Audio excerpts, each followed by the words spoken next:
Nico from AI Ranking came on the podcast, and I asked Nico. I said, how are you building links? And he's like, I use Alejandro. I use Alejandro for that. And here you are. And then I think a few days later, your assistant messaged, and you're like, Alejandro would love to come on the podcast.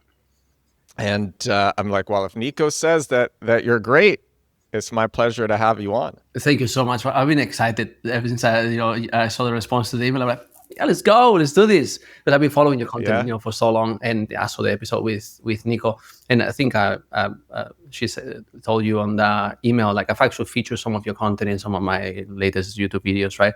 So like, oh man, it was beautiful, full circle. Finally, actually get to meet, even if it's online, And now, we can speak about Chiang Mai a bit later. I think you would really like it. You would really like it. Oh, I'm sure I would. And in fact, for some of the questions that you sent me, the answer is Chiang Mai.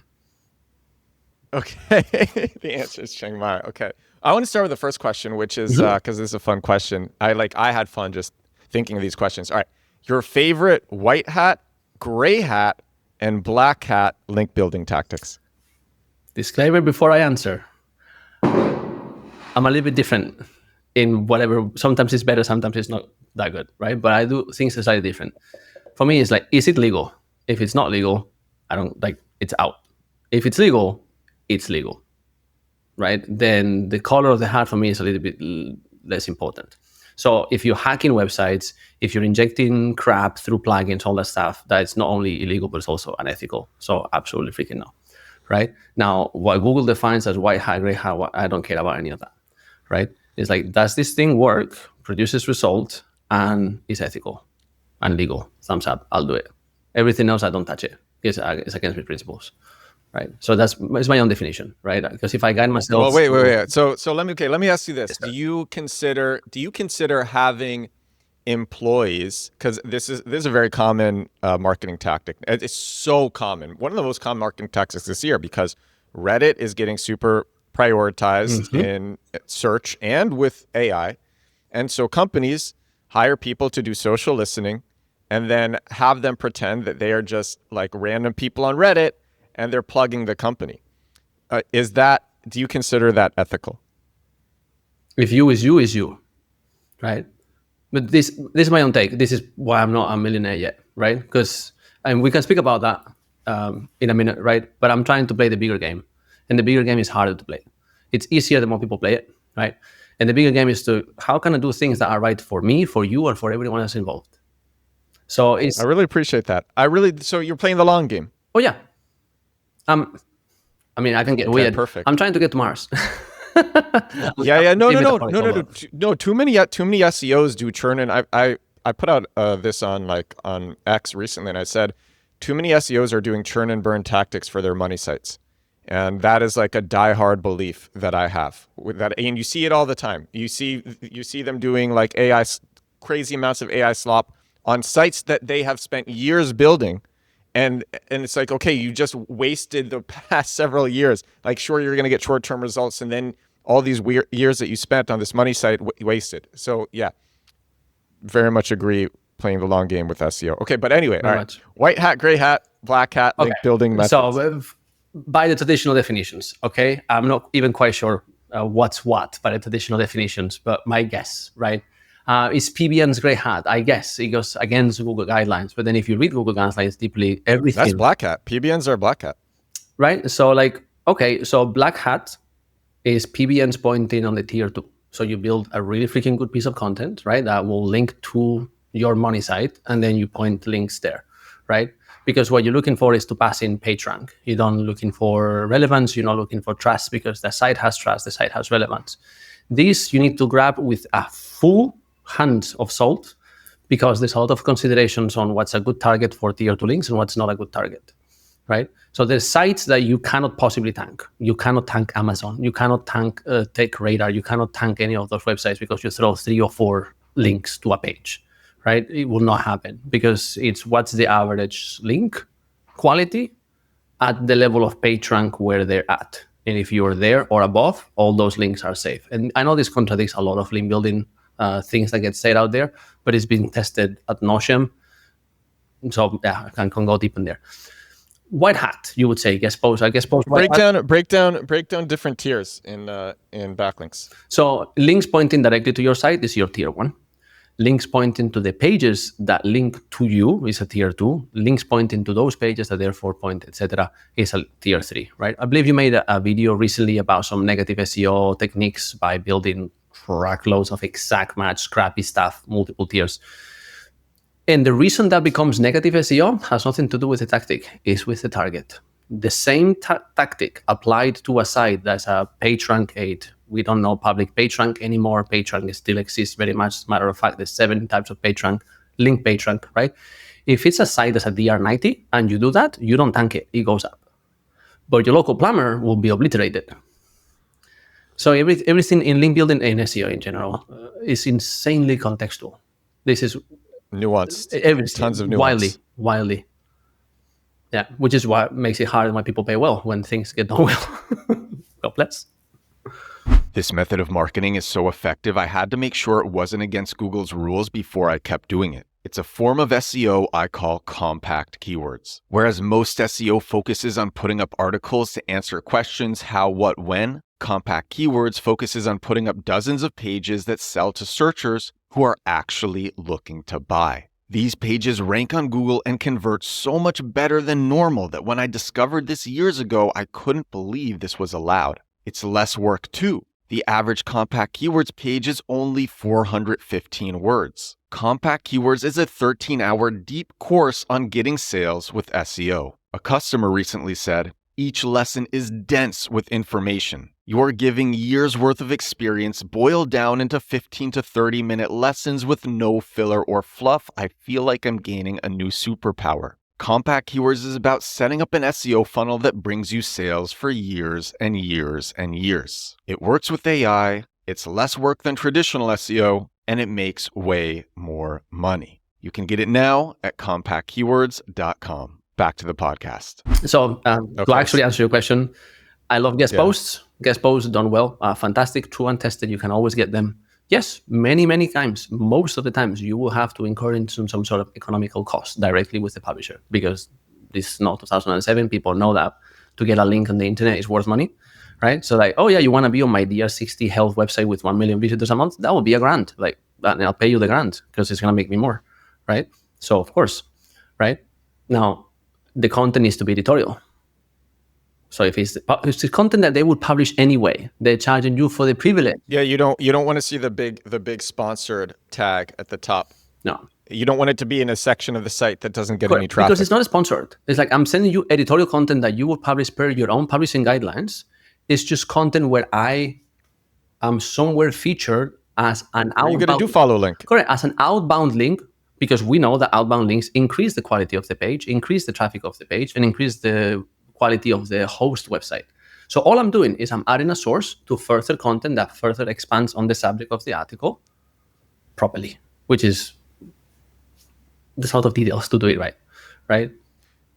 That's a good point, by the way. This is one of my favorite SEO experiments that happened. I forget who did it, but so there were like 10 websites, and they were all targeting the same made-up keyword. And all the websites and the content on the websites was pretty much identical. The only difference was 5 pieces of content. So, we have 10 content across 10 websites. And all the websites, everything is identical. 5 pieces of content don't have outbound links. And then the other 5 do have outbound links. And the SERP was crazy because it wasn't like kind of nuance. It was all 5 pieces of content that had outbound links ranked above the content that didn't have outbound 100%. links. All 5. There was no nuance in it. And yeah, absolutely. Like citing things and outbound links are great. And a lot of people are kind of stingy with outbound links, and that's pretty dumb. It's especially if you are sharing somebody for a good reason. People do it because they think that it dilutes their PageRank that they're receiving. I know people like to use things like link juice and other fancy terms to not say PageRank because they somehow believe that that's not the right word anymore. I understand that, because there's so much branding and, let me invent a term for something that's old. So I build my own brand and I get it. Okay. But I like to use the proper terminology because I am obsessed about the proper meaning of words. It's one of my subjects of special interest. Okay? As an ESL speaker, it's helped me actually be able to say Fireworks, not guns. Okay, something going on. This is like the third time that this is happening. What's happening, Alejandro? It's been Diwali celebrations, right? Malaysia is very ethnically mixed. There's a lot of Indian. Wait, so that's fireworks? That's fireworks, but they're literally like 10 meters. Because I live in the 14th floor, so the firework might be exploded like literally right in front of the window. That's hilarious. Yeah. I don't know if this is possible. Is it possible? Like, do you have a window in your studio or something? Yeah, but it goes to a white wall. So there's not. I can't grab the camera and show you. Otherwise, it'd be really cool. Yeah. Otherwise, shoot. Okay. Yeah, that'd be. So there's literally fireworks going off outside you right now. 2 nights ago, the entire skyline that we see from the bedroom was completely covered in fireworks for like 20-30 minutes. Right at midnight when we entered into the valley, it was beautiful. It's for free. Yeah. Sat there, standing in front of the window with my wife and the cat, looking at the fireworks for free. That's quite nice. Yeah, that's amazing. So. Apologies. We were on PageRank and Proper Terms, right, for things. So yeah, if you're receiving links to your page, right, the PageRank of the page is going to go up, right? The URL strength, the UR, if you're using Ahrefs terms. And what people incorrectly believe is that all of the links there distribute PageRank out of the page. Well, yes, but that doesn't mean that you lose it. It multiplies, right? So you get the PageRank that you have, and then when you point to an external source that increases the quality of your content and increases the internet, because without links, there's no internet, right? You're making Google's job easier by finding more good websites that are worth reading. And then they get PageRank, but you don't lose yours. So I have actually on that topic, and I want to ask you, the next question I'm going to ask is how should people build links to a new site, and low cost, no cost link building methods that are effective. But on that topic, about, like you said, if there's no links, there's no internet. And a crazy belief that I have is, I'm not sure that this is even a crazy belief. I think less people are blogging, less people are doing like traditional blogs. And so Google is getting less traditional backlink data. And my crazy belief is that Google has to get authority signals and popularity signals from places aside from just backlinks. And I mean, we kind of know this. We know that branded searches are a thing, but I'm saying they're looking at links in podcasts. They're looking at social shares and all sorts of things that years ago they wouldn't even consider. And it's a crazy belief that I have. And really, like, actually, I mean, podcast backlinks I know are a thing because I've tested it. But yeah, I think that Google is desperate for more authority signals because less people have personal blogs, traditional personal blogs, and less people are giving backlinks than there used to be. Your belief is sane because it's fundamented in one truth about how SEO works, because you're a pro, and so you know, and it's logical. So there's nothing crazy about it, right? I love logic. Is one of my absolute favorite subjects. And so when something is illogical, it means that somewhere on the build-up of the idea, there's a lie. There's something that doesn't hold water. But this holds water. So from my experience, right, this we know from traditional SEO. And funny enough, for AI SEO, it's exactly the freaking same. There is such a thing as a list of source websites, sites that have been vetted as believable and trustable. The BBC, right? Whatever you want. There's a bunch of them. Yes. ChatGPT, I had a whole research done there through ChatGPT itself, which will tell you everything you need to know about how to rank in ChatGPT, for the record, right? If you really know what to ask. And I have some documentation here I can share in a minute. Wait. Oh, okay. Well, yeah, we gotta hear that next. But yeah. Sorry. I'm happy to go past the hour if you have the time. Like I can speak about it for the next 15 hours of my life. No problem. Well, I think a lot of people want to hear about that. So there's the source list, right? And then that's the tier one in AI SEO ChatGPT worlds. It's called the source list of the root list. I forgot the exact name, the old name for it. And then you have a tier two, which is sites that those sites link to, that because they link to it, they're trusted. And that's more of a graph. It's not defined as an actual list. That list changes. Now, everything in life is dual. There is also such a thing as a pool of websites that are considered standard web spam. Again, it's not an actual list of websites. It's a pool of sites that meet certain criteria where Google has verified, yeah, this is a spam. The farther you are from this list, and I can give you a bunch of tactics that go well beyond link building that your people can implement immediately after they watch this episode, right? Your audience can go right away and put some of these things in place. The farther you are from the crappy list and the closer you are in the link graph to the good list, the SEO just goes up. Why? Because of trust, which is exactly what you were talking about. There is less tier 3 and above type of websites. Hobby sites are dying. Sites just for the sake of sharing stuff are dying. And what was the first thing you said? What sites are dying? Like hobbyist websites.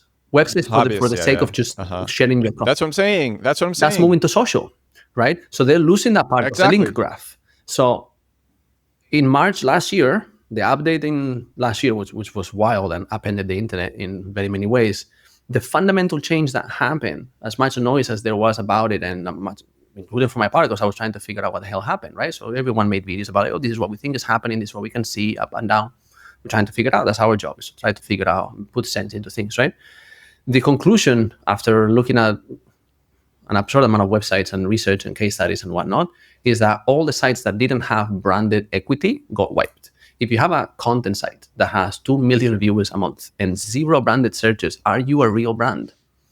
You don't run Google Ads. You don't have social media profiles. You don't even have a GBP. You don't have nothing, right? You don't have to have a GBP, by the way. A lot of businesses are fully remote. Ours is the case. I can't have a GBP. How am I going to get it verified unless I'm cheating, right? But I don't need one because I have 0 physical presence. It's all online, right? But I have everything else, right? The social media profiles, the authors that are trackable and trustable. Like you can find both the two of us. There is no footprint on the internet that then any other business that we build that we say is built by this person, immediately Google can put the two entities together, right? So it's a lot more around entities and trusted entities and building a trust graph than it is about links in isolation. That's the purpose of links, is to build the trust. And once you have the trust, then you have to have the authority, which is purely mathematical.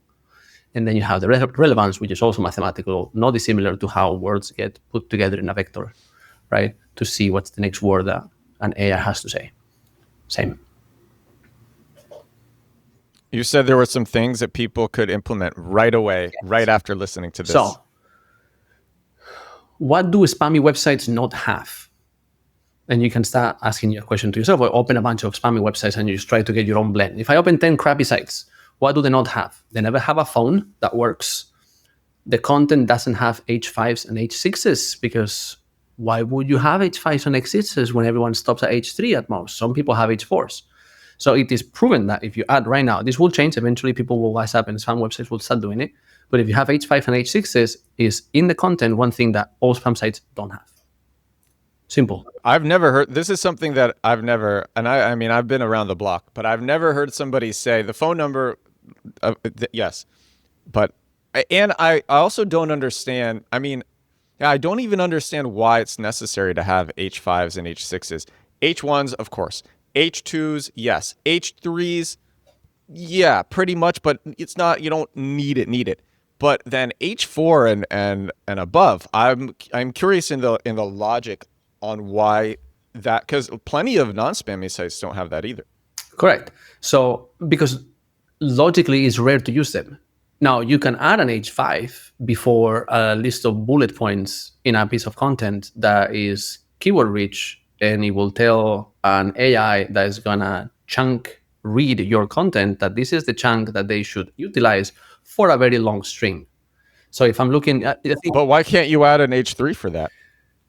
Well, the logic, obviously, you need to always add it in proper cascading flow. You cannot jump stuff around, right? So if you have my page, H1, this super big idea within what the page is about, H2, this sub idea, this sub idea, and then within the sub idea, you might have a... Yeah, that's what I'm saying. But a lot of people don't go, they don't nest it that much. Correct. Now, that doesn't mean that it's wrong.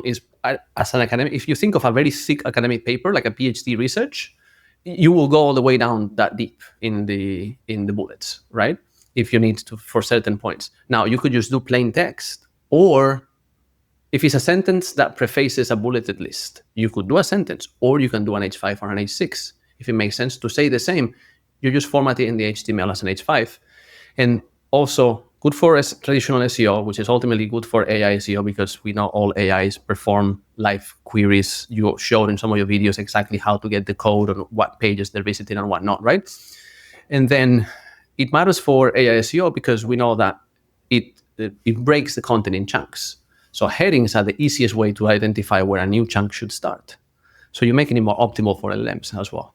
So that's a simple, super simple, easy. All right. So actually, I put this out yesterday, which was like the possibility of another Google core algorithm update based on a lot of recent volatility in the SERPs.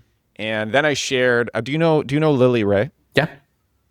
Yeah, Lily Ray. She's great. I'm always sharing her stuff on the show, and she gave her predictions of what the next core update could devalue. And one of the things that she said actually was excessive chunking to game search engines. How? And okay. Yeah. I understand what she's pointing at, right? Now, I made a lot of assumptions of similar nature over my years, and they've all cost me money. Because how could you do it algorithmically so that proper chunking doesn't get negatively impacted? This is always a principle for search, right?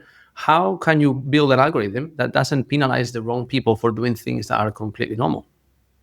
That's one of the big problems that Google has. This is why I think Google can do it, and I'll tell you why I think Google can do it. I think Google has enough data to see what types of formatting lead to bounces and what type of formatting leads to people continuing to read on.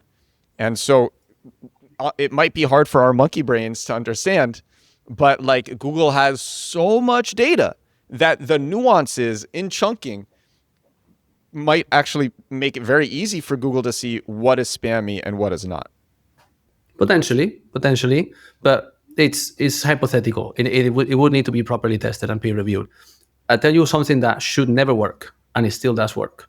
Is Lorem Ipsum text ranking for things like rhinoplasty plano. If you haven't had Kyle Roof, Steve Toth came. He's really. Steve Toth came on the show and talked about that. You want to share that? That's a fun story. So Kyle Roof, amazing SEO, another guy based in Chiang Mai, which is again the answer to half of this question is just come to Chiang Mai. But he basically ranked a page with nothing but Lorem Ipsum text and then the keywords in the right places, because obviously documents have to have keywords in the right places. And once you know where those places are, you can rank any document. Even if it's garbage, give it text of zero quality, zero subjective quality, right? Like Lorem Ipsum. But the algorithm was looking for something else, was looking like, are the keywords in the right places? Do we have the right entities? Is the structure, all those different things? Well, and he ranked for a money keyword like rhinoplasty keywords. Like, and he's done that so many times. And you would think, oh, well, there was a competition within SEOs. Right. And you would believe, oh, well, yeah, but that got nerfed. It didn't. The sites like that is still ranked today. So this is what is extremely difficult, because at an algorithmic level, it's very hard. At a manual level, of course, any manual reviewer with a human brain can knock things out. But then there's 2 trillion pages on the web, right? This is slightly difficult. Unless someone rats on you, like, hey, this site should be reviewed for sketchy practices. It's impossible. If you ever get a manual penalty, somebody ratted on you. It's impossible for a reviewer to say, oh, let me look at this website. Think of the volume of websites. It's insane. Yeah. Also, I had someone come on the show, and his theory was that the disavow tool was created to basically have SEOs rat on each other. Because people are like, okay, oh man, we're gonna what happened was Google really, I forget which update it was, but Google really scared SEOs, and then they're like, listen, if you don't want to get hit, then submit your PBNs to this tool and devalue them. And then literally Google is building a graph of what a PBN looks like and known PBNs. And so it uses that data to devalue potential PBNs and existing PBNs. So the tool does what it has to do. It disavows those links. They no longer count for the math. But then you would also believe that they use that information to be smart and see what they can improve on the algorithm. So I think they do both. If you get hit with negative SEO, you have to disavow that crap out. Like it's going to blow you up, right? But if you haven't done any crappy stuff and you go, hey, make sure that your links really are the problem before you submit a disavow. All right. So we were actually talking about that. We were talking about that. How? Oh, wait. Oh, man. I have so many questions. Should people be using the disavow tool in 2025? People, no. Professionals, yes. If you don't understand the complete absolute nuance of link building through and through, don't touch it. So what? That's a scary answer, because there's a lot of people who think that they're professionals who still use the disavow tool and completely F up their client sites. Yeah. So we gotta put things into context, right? This is gonna be a slightly difficult answer to give you, but I'll be as thorough as the question requires, because it's important. Because I get constantly clients that says, Alex, for next month I want to hit this page more. Oh, by the way, I just saw some new backlinks on SEMrush and I clean them up. And they give me a heads up so that I know where the backlink profile is going. Not our links, obviously, otherwise they will tell me, Alex, bye, right? But so I know, right? And I have to tell them, don't touch it. Don't touch it. Send me those links first. I'm happy to look at them for you, right? And then I just look at them, and it's links that SEMrush or any other tool like that, okay? Nothing against SEMrush, so to be very clear, it's a very good tool. But in my opinion, when it comes to when it comes to reporting some links as toxic or whatnot, it's overly aggressive. Because what it's doing is looking at the link graph of that website and says, if the link graph looks unnatural, it's going to give it a certain score of what the potential toxicity is like. But every single tool, including Ahrefs, which to my knowledge, which could be wrong, but to my knowledge, is the tool that has the largest database for links. So when it comes to link building, the most trustable, every single tool finds a fraction of the actual links that are out there. A fraction. There's a lot more links out there that we think that they are, right? So, which means all the link graphs that these tools are reporting will be incomplete. But also, what is an unnatural link graph? If the site has traffic, it's not penalized. It doesn't have any significant footprints on the outbound or inbound link equations. Why would that? If a site has 1 million views a month, right? And it's a DR65, and it has a thoroughly sketchy backlink profile, which all the What are you using to measure a site's traffic? Ahrefs, unless we can get directly analytics or GSC captures from the partner publishers, right? But most sites you just look at Ahrefs, and I know we can tell from all the sites that you have GSC data, analytics data against Ahrefs is likely underreporting by anything between 2 to 10 times, depending on the niche, right? So if you have a hyper niche thing where all the keywords say, oh, it's volume 0, but you're ranking for 1,000 of those, you might actually be getting like 20,000 clicks a month from Google, and Ahrefs says, yeah, you might get 500. If it's niches where it has better data, as in more comprehensive data, because it's all bought from Clickstream. Dude, I was hanging out with a fan of the podcast yesterday, actually, and he has a site that gets 100,000 visitors a month from organic. And Ahrefs was saying, you want to know how many visits Ahrefs was saying it gets a month? 3,000, something silly. Zero. Ahrefs was saying it gets zero traffic. Yeah. And for him, it was devastating. He's like, oh my gosh, I think I need to switch to SEMrush. He literally 100,000 visits a month from Google search, and Ahrefs is saying 0. And he was so frustrated. So yeah, but to your point, it's underreported.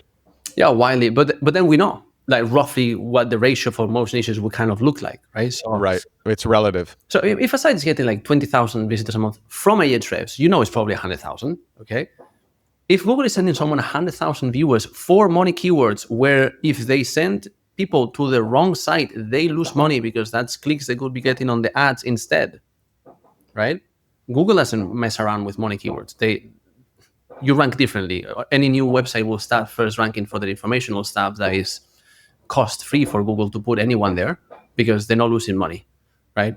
Because the CPC is 0, virtually 0. But they're not going to put a random website number 1 for New York City personal injury attorney unless you really prove to them that you deserve to be there, right?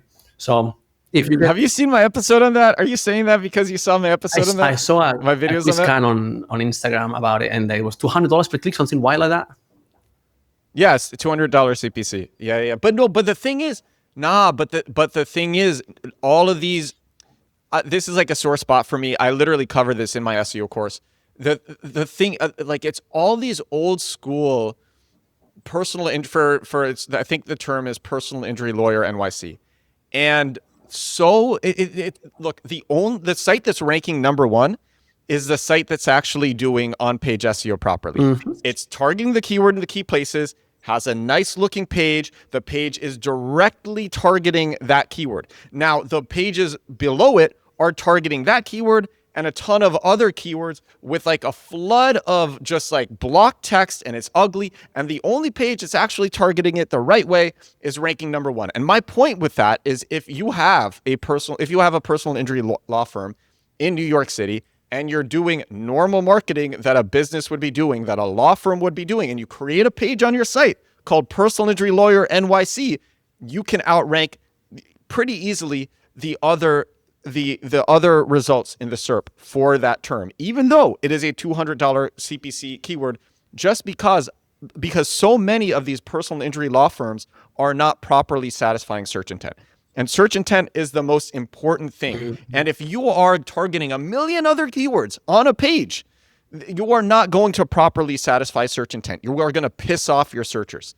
And yeah, okay, sorry. I get heated. I get it. And it's important, because this sentence I'm ripping straight away from Ted Kuwaitis, okay, the inventor of Quora, which is probably the wildest SEO software out there in order to do on-page SEO right. And it really stuck with me because it's so true. He said, there is no bad SEO, there is incomplete SEO. Because if you think like, okay, what makes good SEO? There's 5 things for SEO. There's your technical SEO, your on-page, your off-page, links, brand, and UX. What else is there that isn't in one of those fields, right? Brand sentiment, brand mentions, brand volume, brand searches over time, brand reviews. Okay, call it whatever you want, but it falls on the brand. UX, okay, conversions, users need being met. Right? Time on site, all the other stuff that we know that satisfies rank brain, nav boost, blah, blah, blah, links for page rank, right? Technical, if your site takes 3 seconds to load, it's never going to rank. So like, it's very fundamental, right? And then content, you have both on-site architecture and then the architecture of a page. Okay, you know what shock? Okay, obviously good loading time is key. But if somebody, and I saw Neil Patel doing studies on this, but if even though a lot of people don't like Neil Patel, like, these studies were legit. Basically, he found that people will, if people believe that a site is going to give them what they want, they will wait a way above average loading time if they believe that they're going to get what they want from, and I think it was like checkout pages that were tested, and they know what they want. They have the things in the cart they're trying to check out, and they will wait a long time to check out for the page to load. And it's the same thing. Like if you are looking at a SERP where only one page on the SERP you believe it's going to give you what you want, you will wait for that page to load. Correct. If it's the only page on the SERP that actually looks like it's going to give you what you want. Now, am I saying that page speed isn't important? No, of course, page speed, site speed is important. But it is an interesting discussion. I totally got distracted and I totally interrupted you. No worries. Because like what you're saying is very important, right? So why would someone believe that this page in particular, out of a list of 5 blue links, why would this website in particular be the one that gives me the right answer? So one thing that massively influences that is how much brand equity have you built within the audience. If I'm looking for something health related, I'm going to go to WebMD, right? I'm going to go to one of the big brands, right?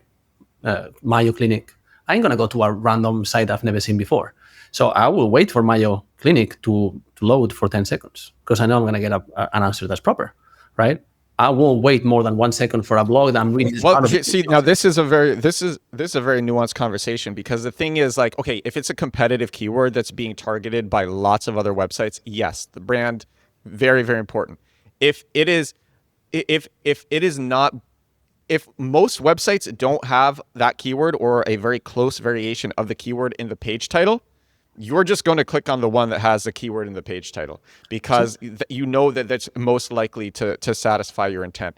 And the thing is, with like a lot of the keywords that are actually worth targeting, like scenario-based purchase intent keywords, those ones are low volume enough that lots of brands don't bother going after them. Lots of brands don't create pages for them. You don't see those keywords in the page title. And when you actually do that, you're the one that sticks out and people click you. And it's a nuanced conversation. If you are going after, and that's where I think brand and backlinks become a little bit overvalued, because people think every keyword is like a competitive keyword, but it's not.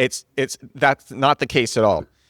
But for the competitive keywords like you just described, yeah, that then links extremely important, brand extremely important. But people don't know how to look at the SERP and tell if there's like a keyword gap in the SERP or not.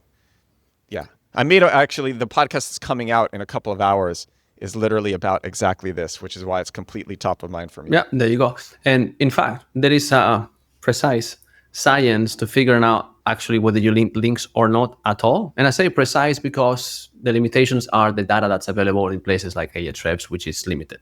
Okay, so it's as precise as you can do with third-party data. You can actually calculate exactly how many backlinks do you need.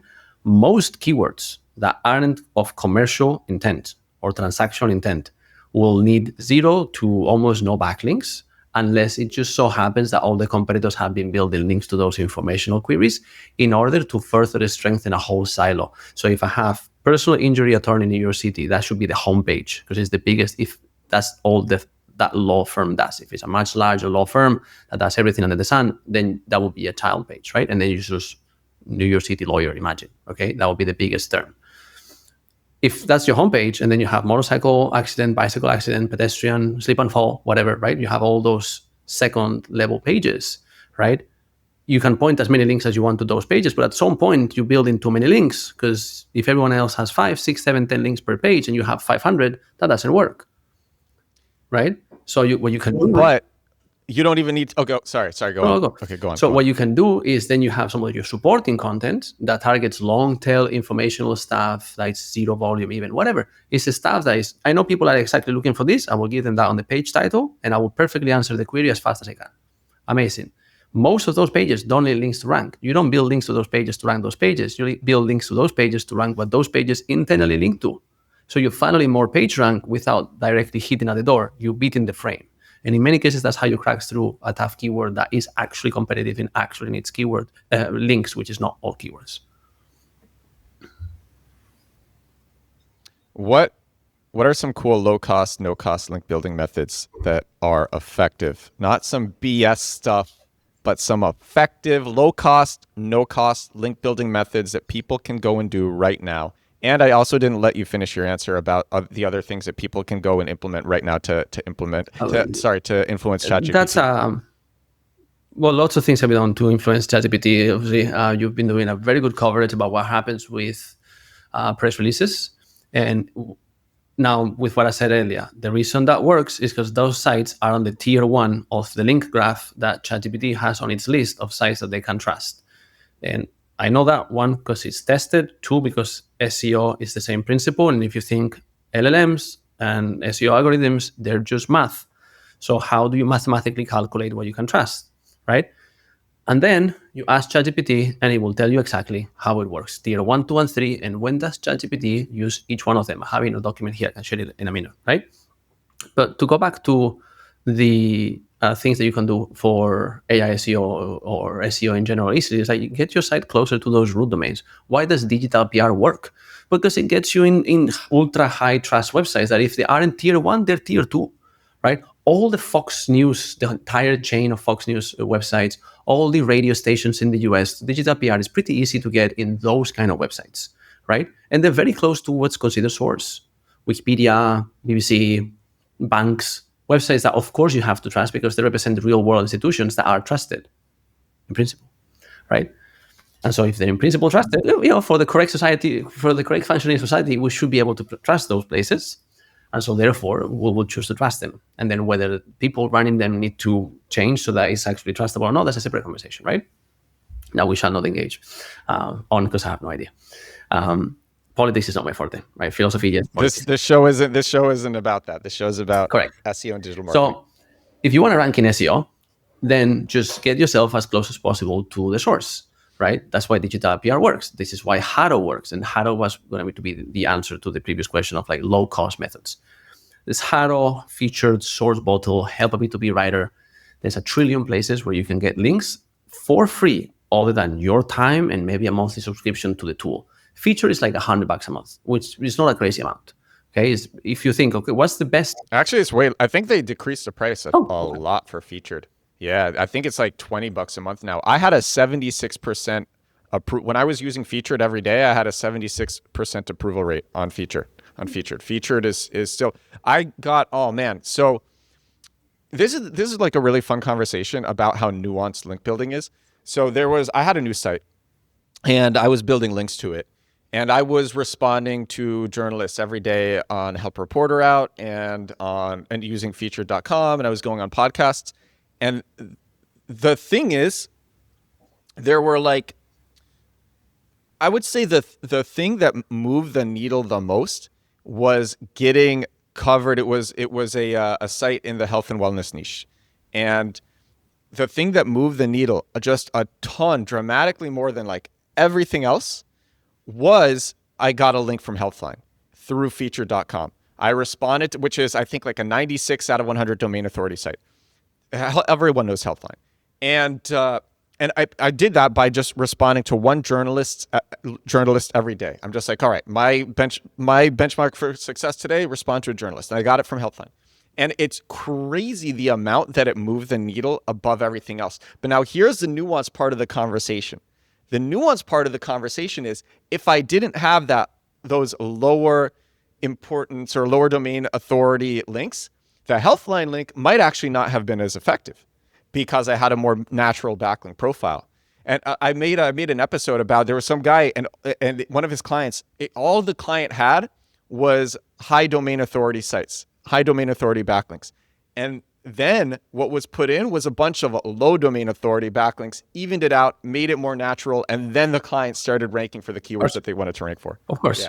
Because like, again, there's no bad SEO, it's only incomplete, right? So if what that site's SEO is missing in its incompleteness of the puzzle is trust and topical relevance, let's say, or highly trusted topical relevance, which is very thin side of the pool of websites, right?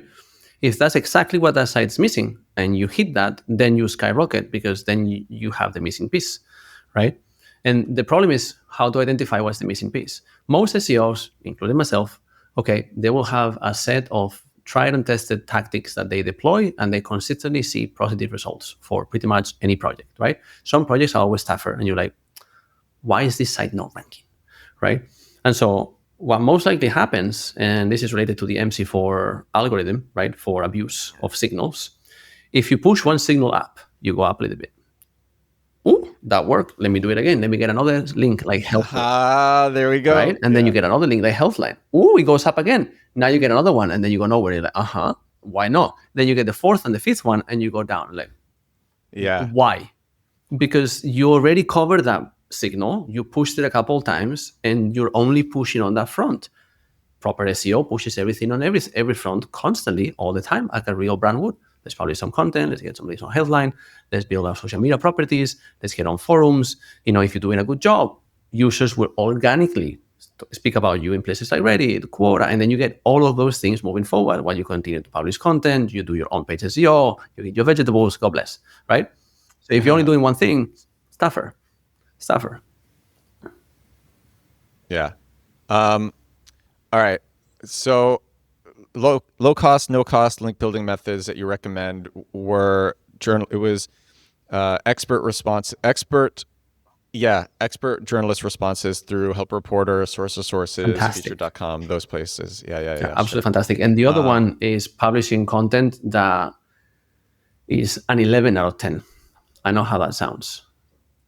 11 out of 10 means it's remarkable in every dimension. That's very hard to come across, right? Even if you do amazing content, you might hit a 9 or a 10 out of 10. Like, wow, this content is amazing.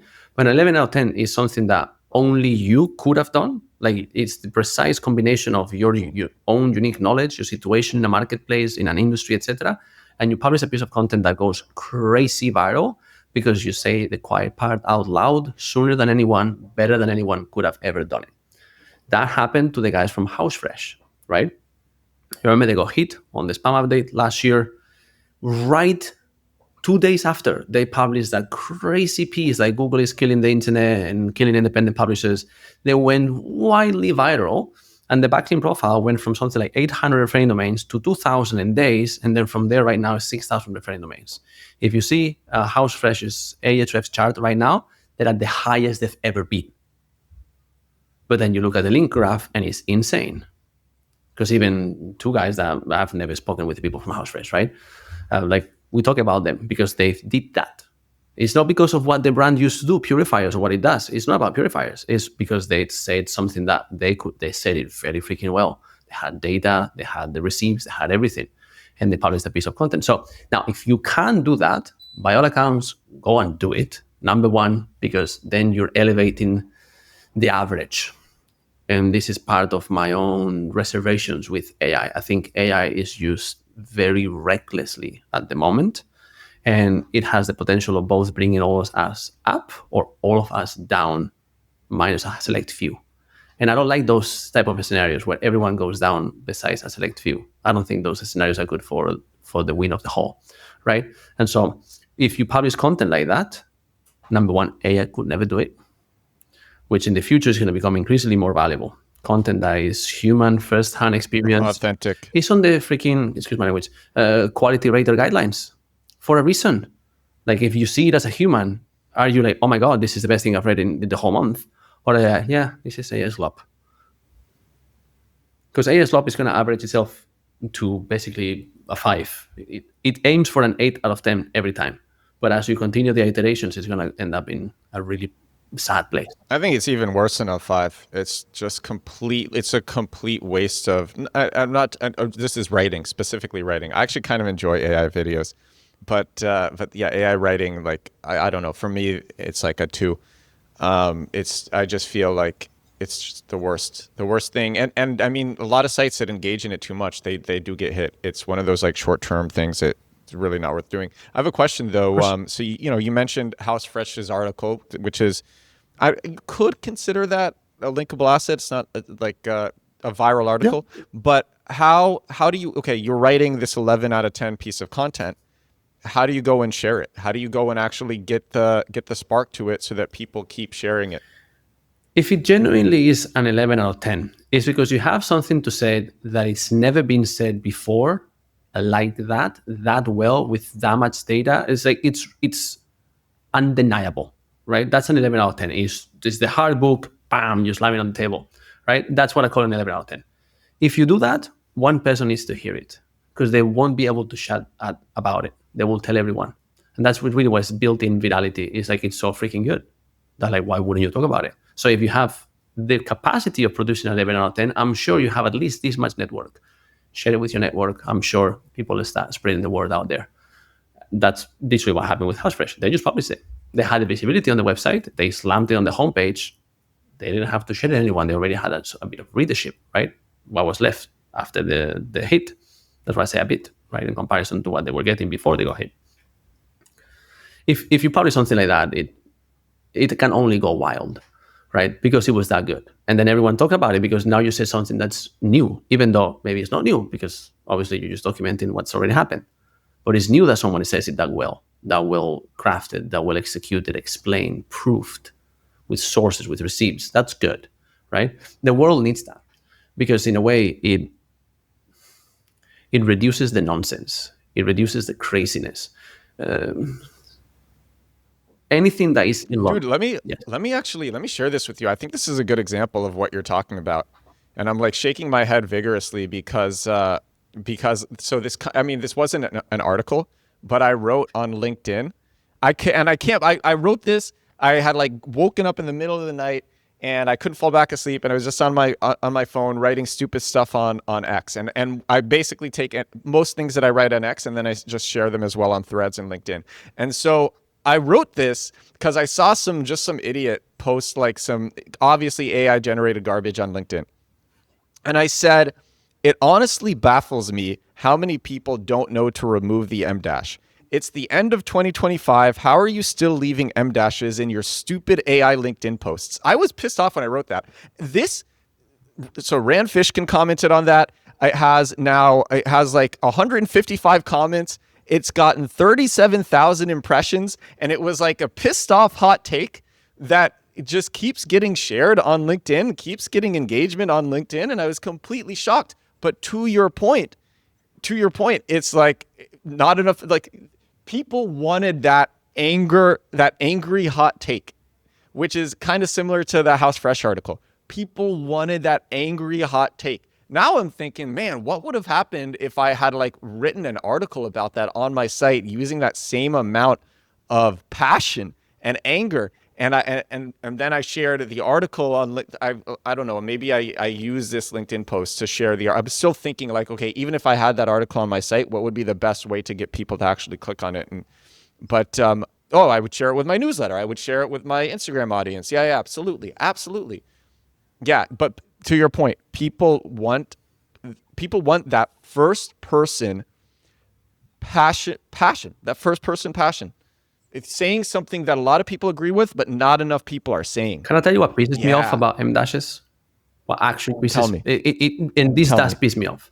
And it pisses me off because it fuels the insanity of the world, and the world has enough insanity. And it averages ourselves down. I'll explain. M dashes are a proper punctuation mark. They exist for a reason. There is times, and I'm sure people say that on the comments of your post, which I haven't seen yet, right? They did say that. They did say that. Yes, so, exactly that. And there is cases, and I've been writing since I'm 12. Writing is my absolute freaking passion. I write in Spanish, in English, do creative writing, fiction, non-fiction, the whole thing. Writing is my love, right? As an artist, that is my vehicle. I love all shapes of art. My entire library here is art and psychology and philosophy, whatever. Because the resurgence of the M dash to a wide audience that never saw it because they weren't used to it has been together linked to slop. Now the M dash is considered slop. The M dash is high level punctuation, proper grammar for the right place, the best thing you can use to really deliver the flavor that you need to deliver. And the punch is a split 2 sentences by an M dash. And what happens now is we've crucified the M dash. Let's never use it again because it's associated with slop. So bad branding for the M dash, much to its unfortunate future. And now we cannot longer use M dashes, even when it's the right thing to say, because people will believe that it's ChatGPT stuff. Now we used to use a little hyphen or a comma when it's not the actual best solution. So, and this is what I mean to say that AI can average ourselves down and devolve us. So this is one of my personal gripes with AI. I know it's 0% related to link building. A lot of people hate that AI ruined the M dash. A lot of people hate it. If you will indulge me for 2 seconds here, more like 5 minutes, not talking about links, if I may, I'll go a couple of things about AI, right? The fundamental issue with AI is that AI needs to be correct. And so for that, number one, it has a wild amount of training data and is trained to cross-reference certain patterns and sources to put an answer that is an 8 out of 10, ideally. That's the best it can aim for, really. Which means it leaves out all of the outliers. It cannot aim for a 9 or a 10 because that's where brilliancy and genius lives. Which means that you need to take risks and you need to be able to merge multiple disciplines of thought at the same time. So in order to, for instance, now let's make a comparison between link building and music. I can do it even though I'm not a musician because I know enough of musical theory and I can put those two together. AI can't unless you prompt it. So AI will never tell you that a balanced link building profile needs to be harmonious for your situation and mean that in the sense of music where you need top links, crappy links, and something in the middle. And depending on where you are with that middle, you have a chord, major or minor, okay? Or the other way around, I forgot. You see, my music theory is not that good, right? But you have to have your citations and your profiles, and you have to have your forum links and all the other stuff, and you have to have your Healthline links. But this is what decides what stuff looks like. Your contextual backlinks on all the businesses, industry-related niche blogs. It's here, is the middle. If you don't have that, your backlink profile is incomplete. And something doesn't work. And then you go as the one SEO who is able to identify that gap and you build those links for the client and the client skyrockets and you take all the credit. Maybe the previous guy did 99.99% things right. He's just missing that one piece, right? So now AI will never be able to give you that because AI needs to be right. So AI will give you something disgustingly boring, yet kind of accurate. You pose me a question, right? Backlink acquisition, especially straightforward methods, startups and indie hackers can do themselves. I know what I would answer to that. And the best answer is go to Chiang Mai. The second best answer is do Haro. But this I know because I've done this for 10 years. ChatGPT's boring answer, you're not going to believe it, is start with the strategic foundations. Identify your key pages, your linkable assets, like assuming that you have them. Audit and benchmark using Uber Suggest and Google Search Console. Okay. All right, keep going. Build linkable assets. Okay, you need to know what a good linkable asset is. It's got its own learning curve. I don't recommend it as the single best place where to start because if you want to do something that gets you an oversized return, you need to aim for an 11 out of 10. And you might end up in a 9 and it will still get backlinks, right? It says outreach without being spammy. Guest post, you will always have to pay if it's a site that's worth getting a link from. You will always incur in some cost, and it can be hundreds, if not thousands of dollars for proper guest posts, right? I can share our basic site vetting if people want to do guest posts and make sure that if they're going to spend money, they're spending on sites that are worth getting, right? Blah, blah, blah. Podcast appearances. Yeah, sure, great. Do you have something worth talking about? Like if you're starting your indie hacker journey, you might not have anything to speak about in your podcast just yet, right? Now, if you're 3 years, 10 years, 10, 12 years in, yeah, you will have a wealth of knowledge to share with someone, right? So like, okay, go to communities for natural links. Like, okay, no follow forum stuff. That's not great. That's not going to rank you, right? Internal linking. That's not external links. Track and iterate. What does that mean? It says now advanced DIY tactics. And the first one is Haro. This is literally the single best one. And it gives you at the very end of it, like, oh, maybe optional, if you want to go advanced. What's difficult about going to feature.com, looking for real human questions that journalists put out there and giving your own, only I know this thing and only I say it this way, take on the subject. You had 60-something% conversion rate. I had 40 when I was doing it myself. If you give proper answers, you get links and it's free. It's $100 a month or $20 a month. That's the best solution. The second best solution is go to a place, and this is especially for indie hackers. This is what I said, right? If you're an indie hacker and you're trying to build something from zero and you want a good community and you can afford a few months as a digital nomad, maybe you don't have to, you can quit your job and bet on yourself for, let's say, 6 months to a year. And you're extremely driven and you do it with purpose, a place like Chiang Mai, which has such a great SEO community, just go there, go to the SEO Hangouts, speak with the guys that go there. I don't go that often, but I go some Thursdays, right? And you will know more about link building than you will ever know asking ChatGPT, which will never give you that answer, because for that you need to be in the know, right? So this is the problem with ChatGPT. It's going to give you an answer that kind of looks right. It's an 8 out of 10 if you don't know anything about the subject. If you know something about the subject, it's a 4. And if we start posting, if I now go and I post this best indie hacker link building methods 2025 and get me links, it will rank because I know how to make it rank. It will get clicks. It will get me some sales, some conversions. I've effectively lowered down the average of knowledge for humankind because I know better and I chose to post AI slop. And this is my anti-AI rant. Now, I'm not anti-AI. We need to use it as a tool. I'm not as an end all. To your point, the really scary thing is, and I've been figuring out the right way to phrase this, but if you are putting out mass amounts of AI slop on your site, I would say it's like the equivalent of littering in order to save time. So it's like it's like some people might think that you're cool because you saved a bunch of time, because instead of taking your trash to the garbage, you just dumped it on the street. Cool, you save time. You do that every day, you're going to save actually a good amount of time. It'll add up. But you're pretty much littering. And with all this AI slop on your site, one, you are going to get hit eventually. But aside from that, you are literally polluting the corpus of human knowledge.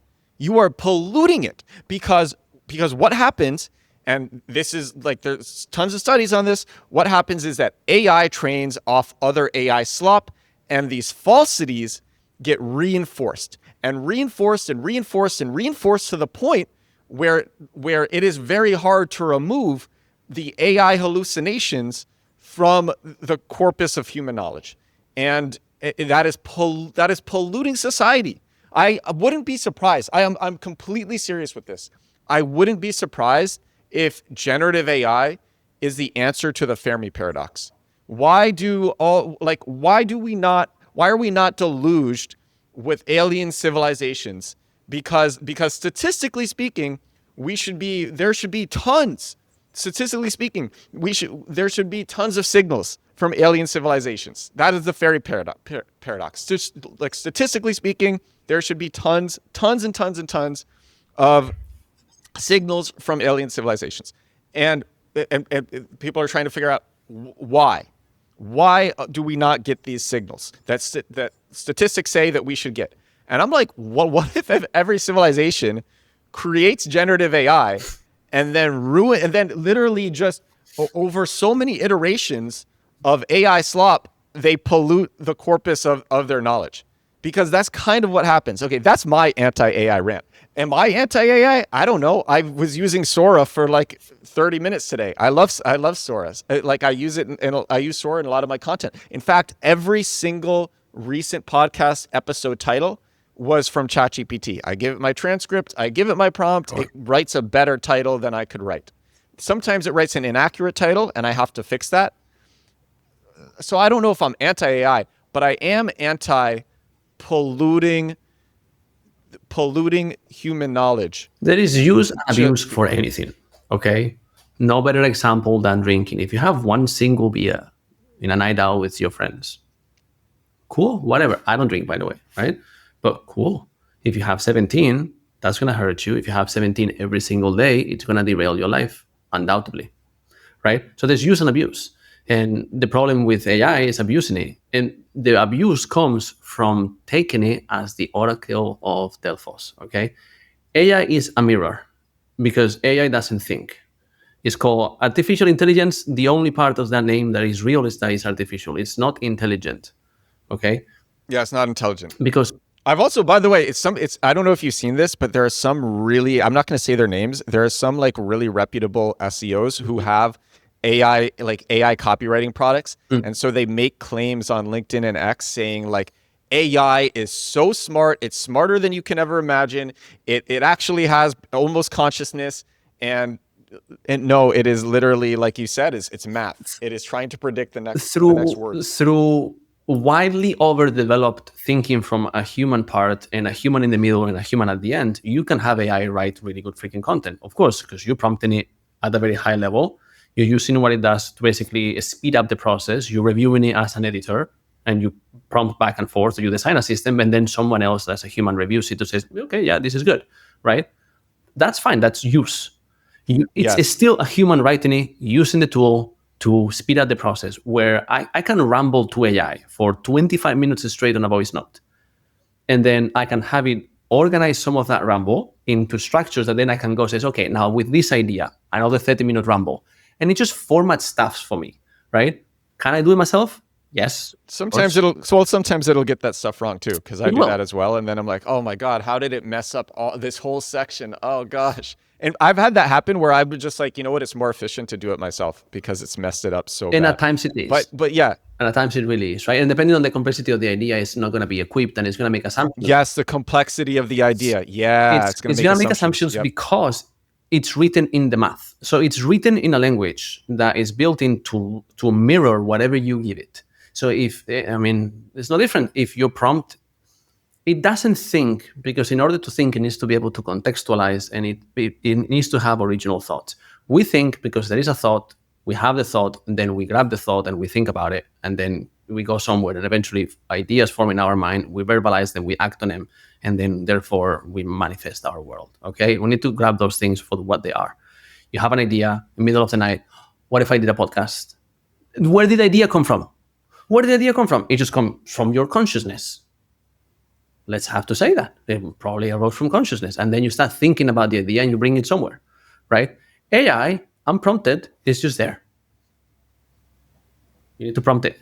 And then it's going to think in its own way. And it's going to think in the most mathematical, statistically probable way, which is not genius. Genius is improbable. There was one Dali,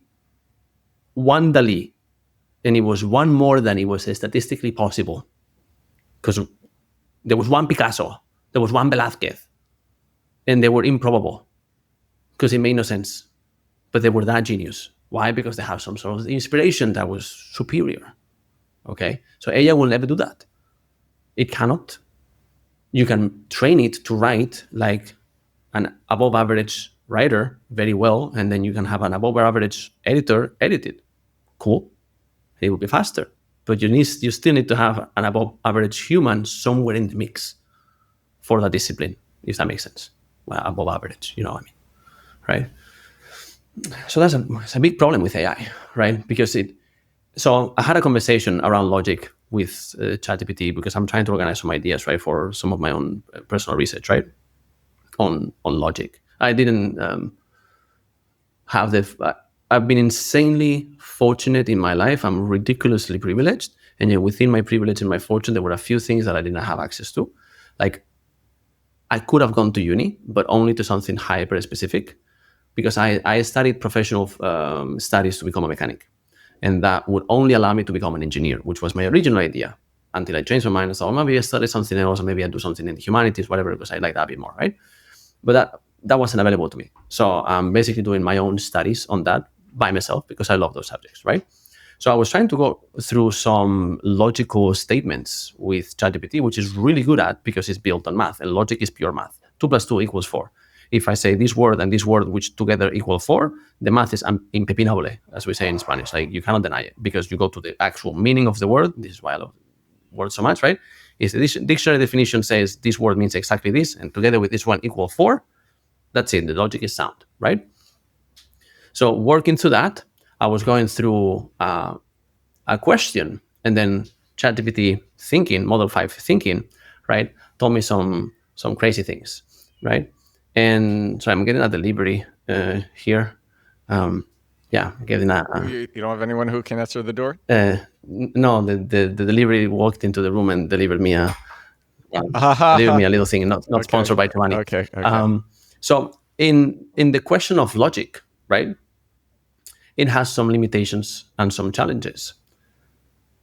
Logic implies that you can arrive to some bedrock truth, and then you find smaller degree truths that you build on top of.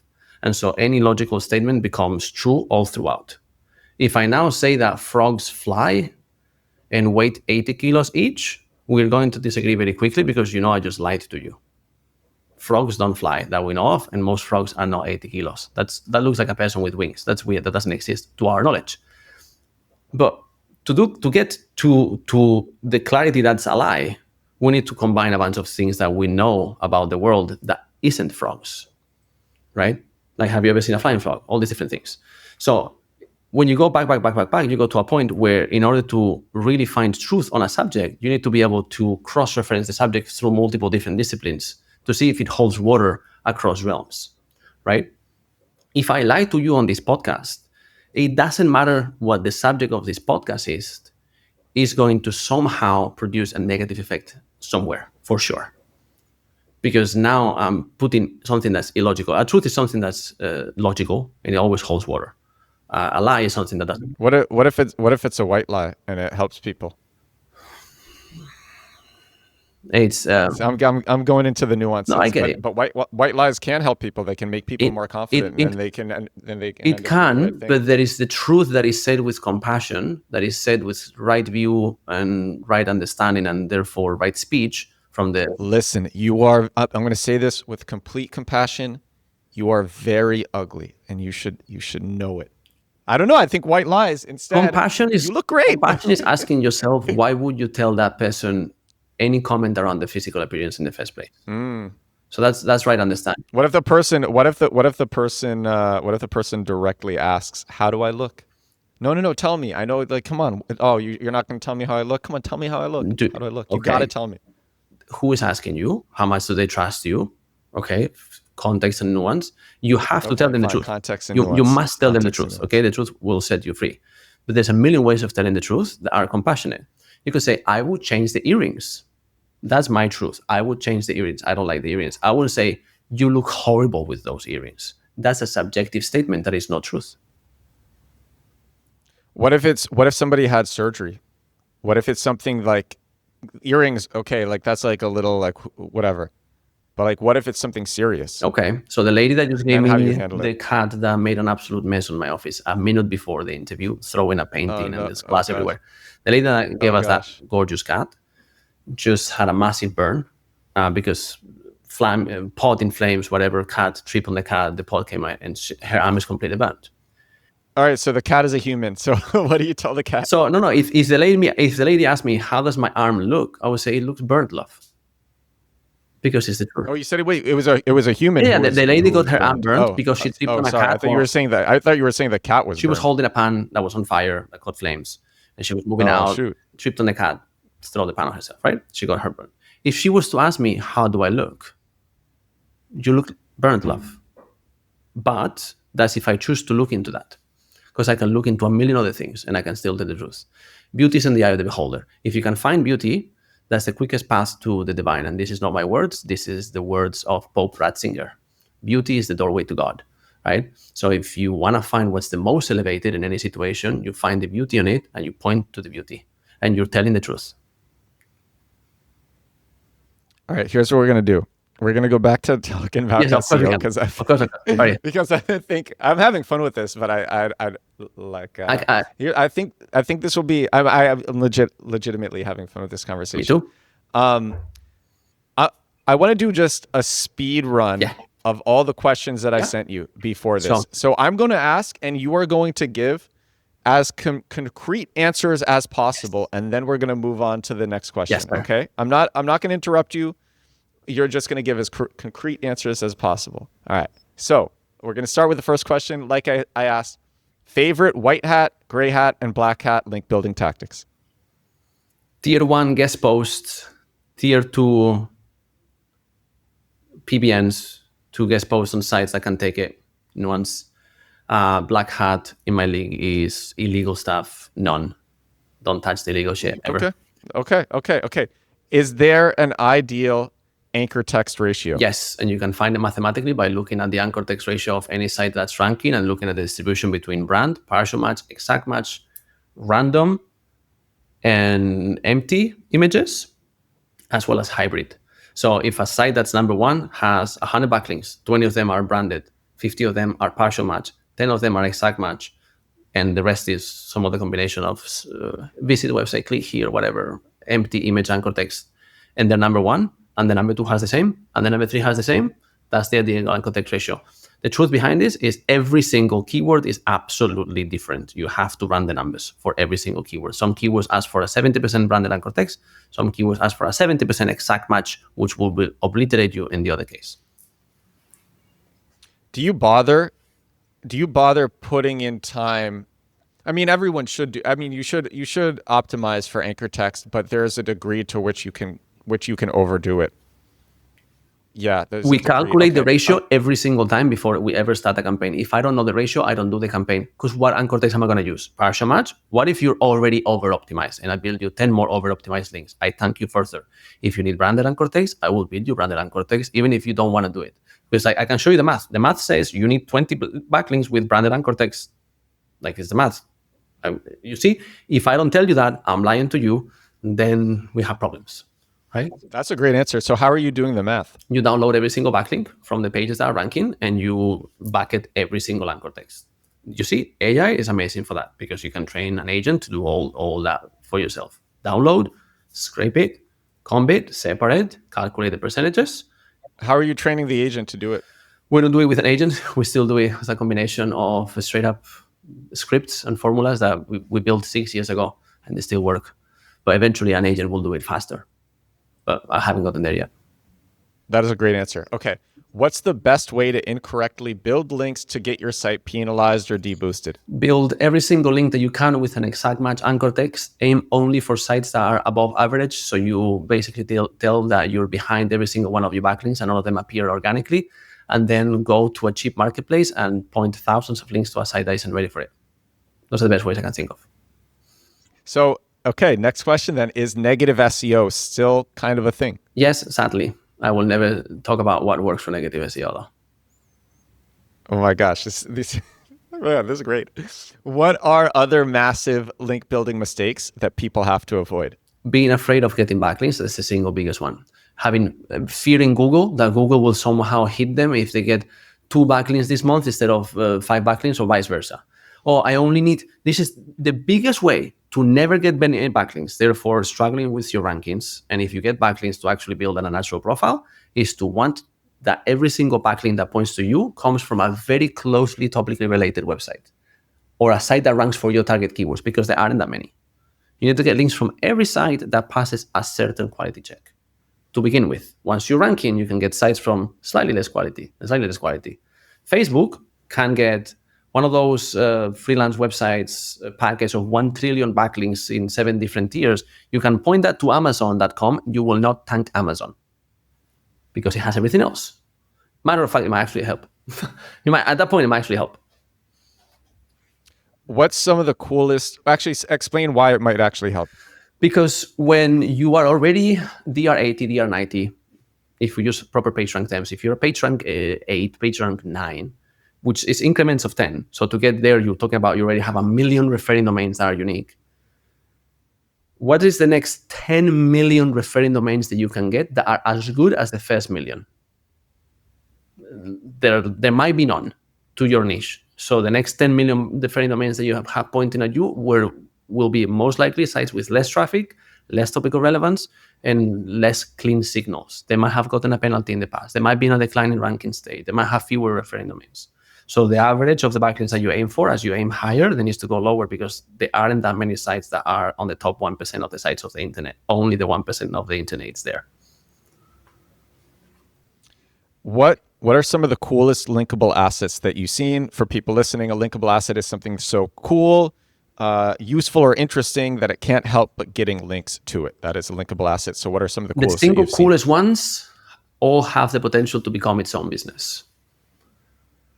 Passports.io is a linkable asset, right? You want to compare your passport with other places. You want to figure out what countries are the best ones to build bank accounts to diversify your income. That can become a business. And so anyone will link to it because now you build something that's really cool. So build something that's really cool. That's the best one. Calculators, comparison tools, or primary research. That's an 11 out of 10. Yeah, that was actually my next question, which what are some low-cost linkable assets?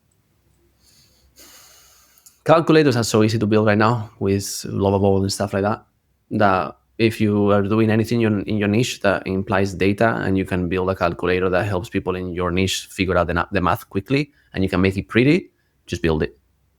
It's low cost. It's like as low cost as it gets, right? It's just time. Yeah. Launch it on Product Hunt, launch it on beta list, send it out to people who have reported on similar ones in the past. How should somebody build links to a new website? You need to get all your foundationals right. So where would a real brand be featured? Social media, profiles, forums, all the stuff. Citations, BBB, Yellow Pages, Yelp, all of it. Get all of those. You need them. They matter also for AI SEO. And then go to sites that are as closely related as your site as possible, that are as high quality as possible. So then go to that 1% of the internet that has traffic, has authority, has trust, has relevance, and get links there in any method you can. Guest post is the most effective.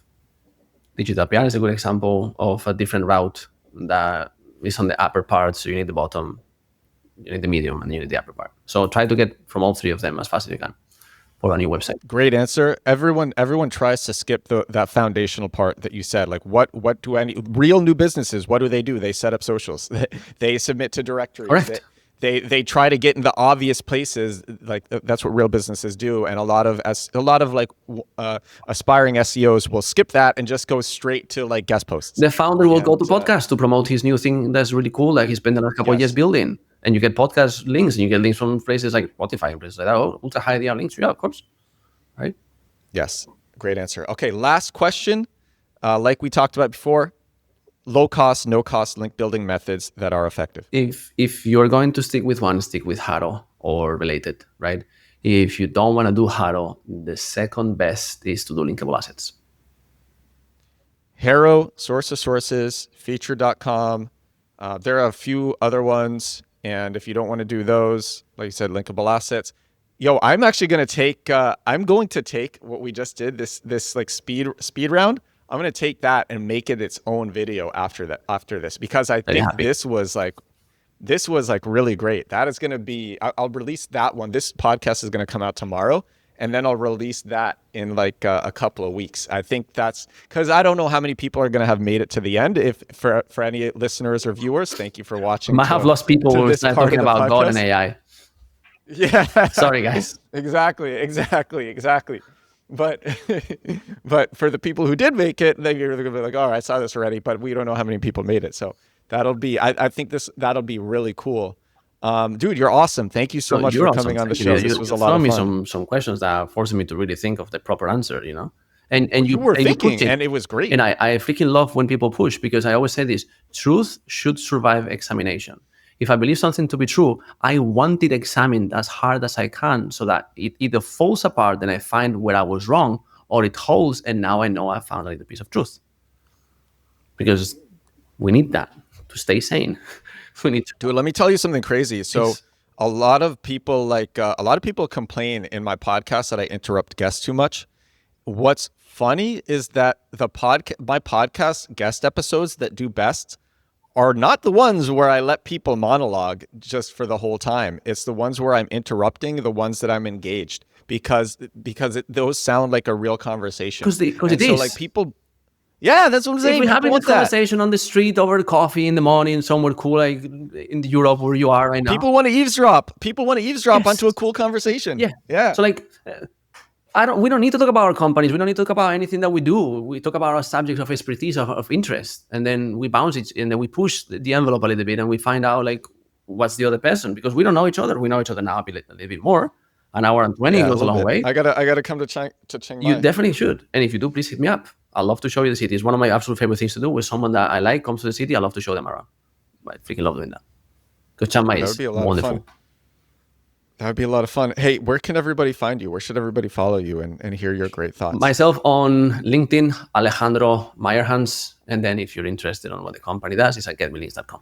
I won't throw anything. And you're active on YouTube too. I watched a few I am, videos and I am very grateful for the 450 plus people that at this point in the career have decided to tune into what I have to say. I know what I do is hyper niche because I speak a lot about backlinks. Funny enough, now that you mentioned YouTube, I think it's an appropriate place to make the plug. I did make a video on actually how to rank for number one as a New York City injury attorney, and I looked at the math. Oh, did you? I did look at the math behind the backlinks, the ideal anchor text profile, all of that. So if people want to see some of the stuff that we spoke about here today, apply with actual data in front of them, like, oh, it looks like this, then they can go and watch my rank number one series, where I grab a niche and I do the full analysis and say, this is how I would rank number one. The same way that I do for clients. Like, okay, this is the situation. This is what you need. This is what you need to do. That's a great idea for a series, the rank number one series. Yeah. I kind of actually had that before I started my TikTok, funny enough. And my TikTok is what started my Instagram, which you said you watch. Yep. Then the Instagram is what started this podcast. Before that, I made a separate TikTok, which I closed. It was called Detective SEO. And I explained, I looked at like a bunch of different SERPs, and each video was its own SERP explaining why the top things were ranking. And I was like looking at all the different signals, and it's like, oh, this is why this ranks number one. Let's do another SERP. This is why this ranks number one. But yeah, I didn't know anything about social media back then, and so I changed it up. It's too narrow. All right, dude, thank you so much. I've learned that myself now. That those kind of videos are too narrow. Now I did about 20 of those, and like the most views, like 100 views. Like, okay, this is too narrow, right? I need to speak about subjects that are a bit broader, and then include some of that in the subject, maybe. I actually think it could have worked. The reason that it didn't work was because I didn't stick with it. I didn't know how to do hooks. I didn't know anything. But more importantly was just I didn't stick with it. Okay, now I have hundreds of thousands of followers across social media, and like minimum views for me will be a couple thousand views minimum. But usually it's like a few tens of thousands usually. But like when I started, I was still getting 100 views per TikTok, sometimes 50, and I just kept stubbornly pushing, and trying to learn and improve and iterate. That's what I'm trying to do now. I'll report back in a few years. I mean, your number one series, that's a really good idea. So thank you. Yeah, everybody go check out Alejandro. Thank you again. Thank you, man. And stick around. Oh yeah, my pleasure. Stick around when I hit the stop button, as your video will have to upload. For everybody watching and listening to this, if you watched on YouTube, if you listened on Spotify or Apple Podcasts, thank you so much. This is episode, I think it is 840 of The Edward Show, 840 days in a row doing this podcast. 840 days in a row, no days missed. Thank you, everybody, and I will talk to you again tomorrow. Bye now.